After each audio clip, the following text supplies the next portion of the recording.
quand on voit que Olivier Rafovitz, qui est le porte-parole de l'armée israélienne, que je connais très bien de réputation, parce que je l'entends depuis au moins 30 ans, d'accord, qu'il est le porte-parole, parce qu'ils ont des porte-paroles en fonction des langues, hein, l'armée israélienne.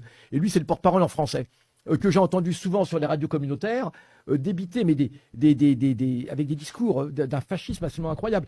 C'est M. Rafovitz qui organise à la grande synagogue de la Victoire, regardez bien, imaginez que les musulmans fassent ça dans des mosquées, hein. À la grande synagogue de la Victoire, il organise les réunions du Libi. Le Libi, c'est quoi? C'est le comité pour le bien-être du soldat israélien.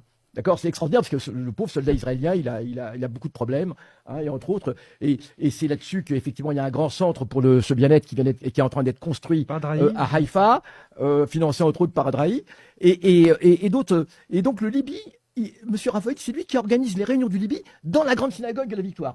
Mais personne ne le conteste. Personne ne conteste ce mélange absolument incroyable, et terrible entre le religieux et le politique le plus extrémiste. Donc, c'est ce monsieur qui est invité sur tous les plateaux. C'est ce monsieur qui a valu à Mohamed Kassi, le journaliste de TV5, d'être sanctionné. Et sa parole, personne ne la remet en question, alors qu'il débite des énormités. Il continue, lui, à parler de femmes qui ont été brûlées vives, de bébés décapités, etc. Hein. Aujourd'hui encore, alors qu'on sait que c'était des fake news. Hein. Ça, objectivement, ça fait partie quand même des... Donc voilà. Donc, on peut aussi s'interroger là-dessus. Et comment la Palestine, réorganise aussi le camp politique jusqu'en France.